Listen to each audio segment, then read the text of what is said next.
थल सेनाध्यक्ष, वर्दी में कहा जाता है कि किसी को प्रणाम नहीं करना चाहिए। आज सारे अखबारों में थल सेनाध्यक्ष का फोटो छपा है और अपनी मां को पैर छू के वर्दी में प्रणाम कर। तैत्तिरीयोपनिषद का एक श्लोक है, अभिवादन शीलस्य नित्यं वृद्धा पसेबिनः चत्वारि तस्य वर्धन्ते आयुर्विद्या यशोबलम।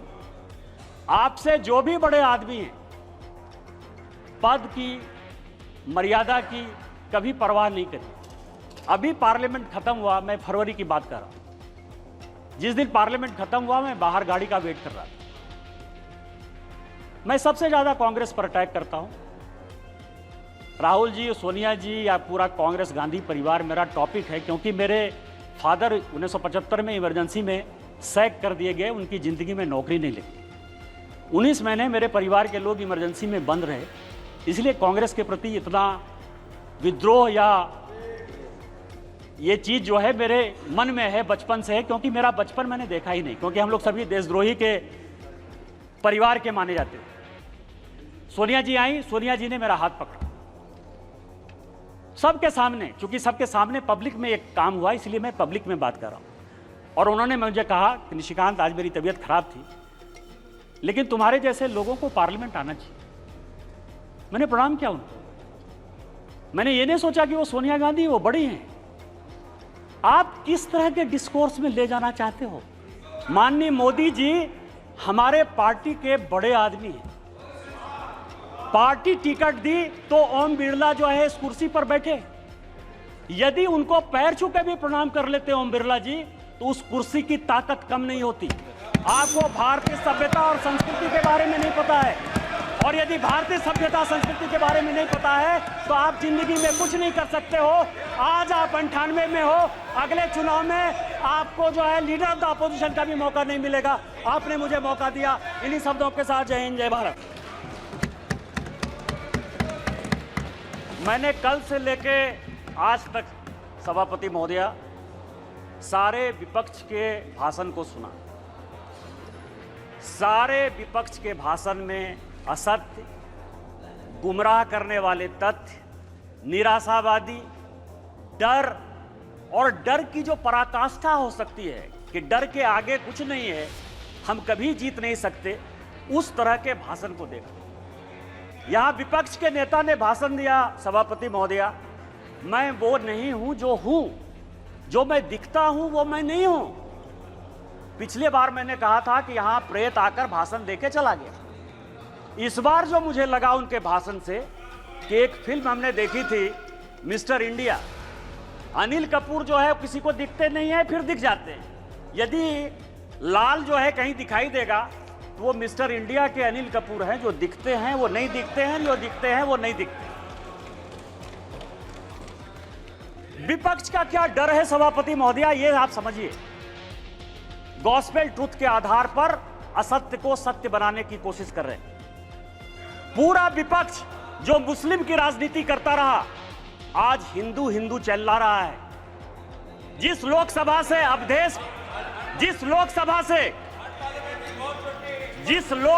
से अवधेश पासी एमपी है, उसका नाम फैजाबाद है। किसी ने फैजाबाद नहीं कहा, सबने अयोध्या कहा। यही भारतीय जनता पार्टी की जीत है, यही मोदी की जीत है।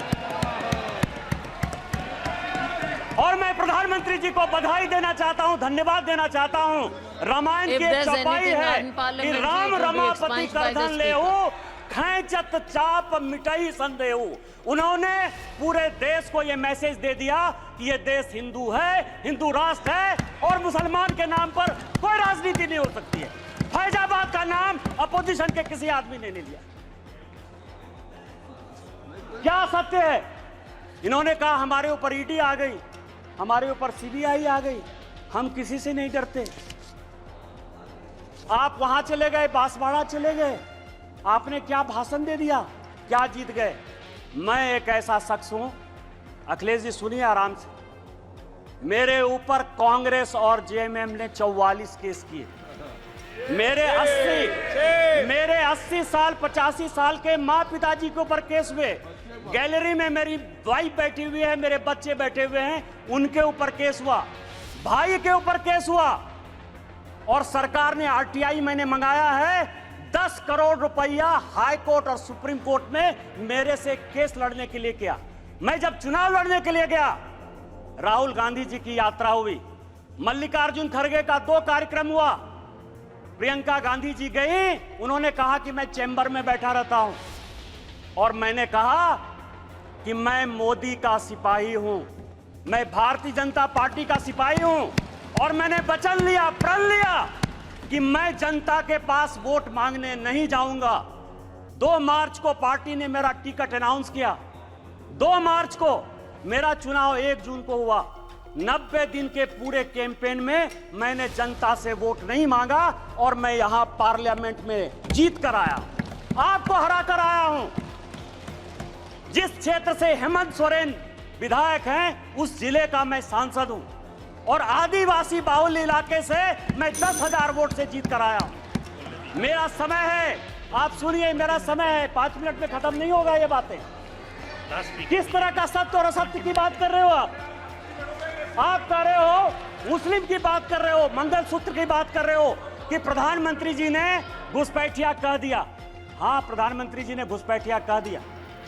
2009 में सभापति महोदया आप मंत्री थी, 2009 से इस संसद में, इस सदन में मैं 200 बार बोल चुका हूं कि मैं जिस इलाके से आता हूं, बांग्लादेश, वहां बांग्लादेशी घुसपैठिया बढ़ा हुआ है संथाल परगना में, चाहे वो जामताड़ा हो, पाकुड़ हो, साहबगंज हो, मुर्शिदाबाद हो, मालदा हो, किशनगंज हो, अररिया हो।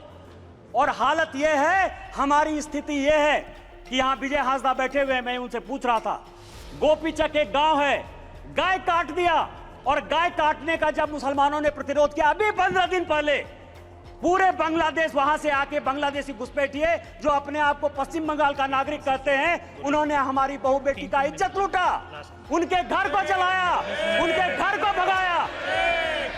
आप कह रहे हो कि वो बांग्लादेशी घुसपैठिए नहीं है, उनकी जनसंख्या नहीं है।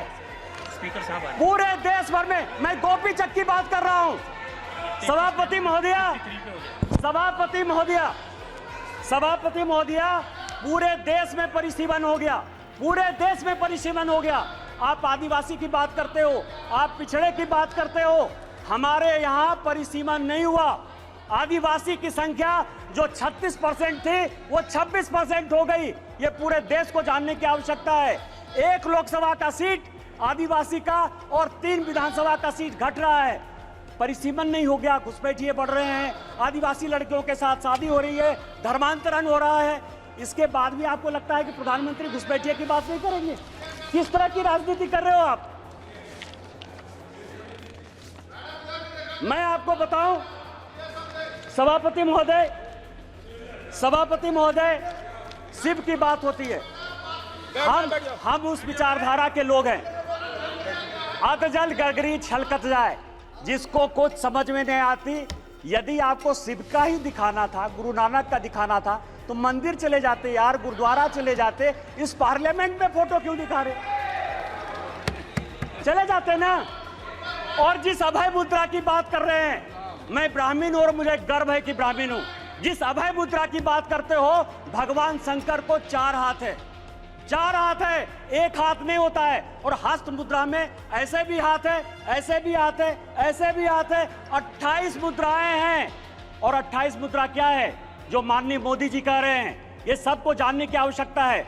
एक मुद्रा वो है जिसके हाथ में डमरू बजा हुआ है। डमरू मतलब स्टार्ट करिए, प्रकृति को स्टार्ट करिए, जीवन को स्टार्ट करिए, गरीबों के लिए काम करना स्टार्ट कीजिए।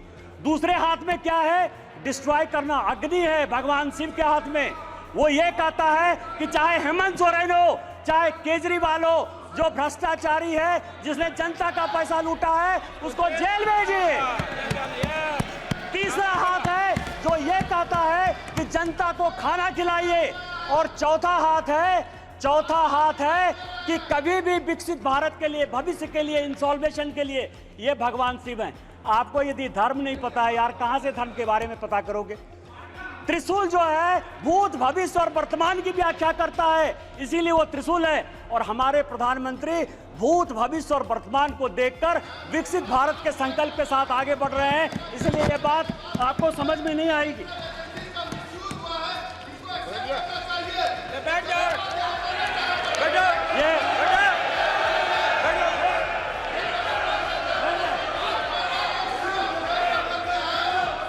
ये सभापति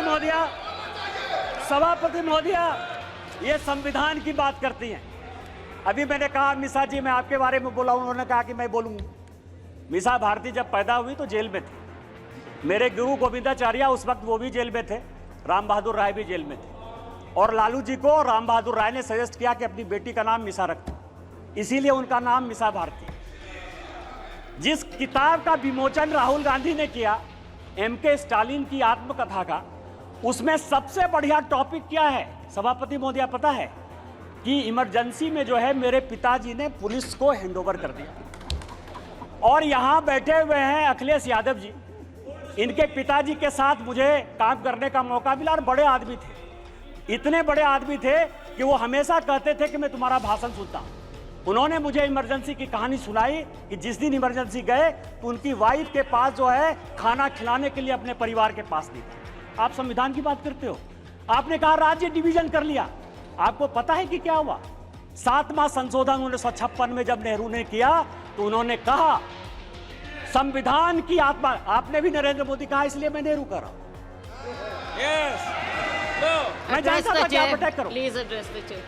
सभापति महोदया 7वां संशोधन यह किया कि राज्य को कोई अधिकार नहीं होगा अपना बाउंड्री चुनने का, और यही कारण है कि 7वें संशोधन के बाद 14 राज्य और 6 यूनियन टेरिटरी बन गई। आप संविधान की बात करते हो, आप कहते हो संविधान बचाने की बात करते हो। संविधान की प्रस्तावना स्वर्ण सिंह कमेटी के बाद जब इमरजेंसी में सारे बड़े नेता, चाहे वो लालू प्रसाद जी हो, मुलायम सिंह यादव हो, करुणानिधि जी हो, अडवाणी जी हो, अटल जी हो, हेमवती नंदन बहुगुणा हो, कांग्रेस के चंद्रशेखर जी हो, बाबू जगजीवन राम हो, जब सारे जयप्रकाश नारायण, मैं MP की बात कर रहा हूं, ये सारे लोग जब जेल में बंद थे तो स्वर्ण सिंह कमेटी बनाई 1976 में। 42वां संशोधन हुआ। उस 42वें संशोधन ने हमारे धर्मपरायण देश को, हम धार्मिक हैं, हम हिंदू हैं, बिट्टू यहां बैठा हुआ सिख है, बुद्धिस्ट हैं, रिजू जी उन्होंने कहा कि हम बुद्धिस्ट हैं, यहाँ ओवैसी बैठे हुए इस्लाम उनके लिए गर्व का विषय है। आपने हमारे देश को धर्मनिरपेक्ष कर दिया, रातों रात बदल दिया। आपने उसमें इंटीग्रिटी शब्द जोड़ दिया। पूरा देश जो है ईमानदार है, इसी कारण ईमानदारी से चलता है। आपने ईमानदार जोड़ दिया और आपने उसमें सोशलिस्ट जोड़ दिया। अरे कैसे सोशलिस्ट हो सकते हैं हम यार? कोई कम्युनिस्ट हो सकता है, कोई कैपिटलिस्ट हो सकता है, तुमने जो है सोशलिस्ट पूरे प्रेम्बल को बदल दिया और आप संविधान बनाने की बात करते हो। उन्होंने कहा कि जो हम कानून बनाएंगे, जो फंडामेंटल राइट हुए थे, जो हमने हमारे फोर फादर्स ने जो फंडामेंटल राइट्स दिए थे, उसके साथ आपने फंडामेंटल ड्यूटीज एक अलग शब्द जोड़ दिया। आप संविधान बनाने की बात करते हो। पूरा का पूरा 42वां संशोधन, उन्होंने कहा कि जो संविधान कानून बनाएगा, क्योंकि इंदिरा गांधी की सदस्यता खत्म हो गई थी, उन्होंने कहा कि हम फिर से रीइंस्टेट होकर देश के प्रधानमंत्री बन जाएंगे। आप मेरे ऊपर कोई क्वेश्चन नहीं कर सकते हो। लोकसभा के जो समय है, समय सीमा 5 साल, उन्होंने कहा अब 6 साल होगा। खाता न वही इंदिरा गांधी जो कहे सही, संविधान वही है। अरे संविधान बचाने वाले यदि मोदी ने संविधान बदला, 370 के लिए बदला, शेड्यूल कास्ट के लिए बदला, ओबीसी को संवैधानिक दर्जा देने के लिए बदला, और जब भी schedule caste, schedule tribe, OBC की बात होगी, हम संविधान बदलेंगे और हमको कोई संकोच नहीं। सवाल ये है, ये आर्य और अनार्य की बात करते हैं, ऋषि मुनि की बात करते हैं। राजा साहब, आप हमारे मित्र हो। मैं एक ऐसा आदमी था जो तिहाड़ में आपसे मिलने के लिए गया, कांग्रेस ने आपको जेल भेजा। आपको पता है कि गुरु वशिष्ठ, विश्वामित्र, अगस्त मुनि, ये कोई भी ब्राह्मण नहीं थे। रामायण, महाभारत, गीता लिखने वाले कोई भी ब्राह्मण नहीं थे। कोई भगवान ब्राह्मण नहीं है। रामायण वाल्मीकि ने लिखी, महाभारत वेद व्यास ने लिखा, चारों वेद और 13 उपनिषद सभी वेद व्यास ने लिखे, जो मछुआरे के बेटे थे। और चाहे वो ऋषि अगस्त हो, ऋषि कन्नन हो, आप जो है आर्य और अनार्य के बीच में, और आप ही के सांसद, कांग्रेस के सांसद 1952 में जिस कांग्रेस के सांसद रामधारी सिंह दिनकर को नेहरू जी संसद बनाकर लेकर आए, सांसद रहे, 12 साल रहे, देश के बहुत बड़े कवि, उन्होंने संस्कृति के 4 अध्याय लिखे। उस संस्कृति के 4 अध्याय में उन्होंने लिखा कि ना कोई आर्य है ना कोई अनार्य है।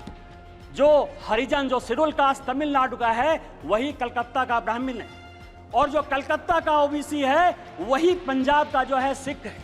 ये उन्होंने लिखा, कांग्रेस ने लिखा, आपके सांसद ने लिखा। हमें तो गर्व है कि ये देश एक है, न जाति है न बिरादरी है। आप किस तरह की बात करते हो, जाति प्रथा की बात करते हो। मैं एक बात कहना चाहता हूं, यहां जितने बुजुर्ग लोग बैठे हुए, स्वागत राय जी बैठे होंगे, आज से 50 साल पहले किसी बड़े घर में, किसी गांव में कहीं कोई शौचालय नहीं होता था। चाहे बड़े परिवार की महिलाएं हो या छोटे परिवार की महिलाएं हो, वो खेत में जाती थी। तो जब खेत में जाती थी तो मेहतर प्रथा कहां से आ गई? जो मुगलों ने दिया, आप उसको सही मान रहे हो, और आप पूरे देश को जो है हिंदुत्व के नाम पर, आर्य के नाम पर, अनार्य के नाम पर, इस्लाम के नाम पर केवल गुमराह करने की कोशिश करते हो। ये गॉस्पेल ट्रूथ को बंद करो, ये काना बंद करो, और देश को जो है साथ लेकर चलने की बात करो। बस मैं अंत में, सभापति महोदय, एक पॉइंट कि कल कहा गया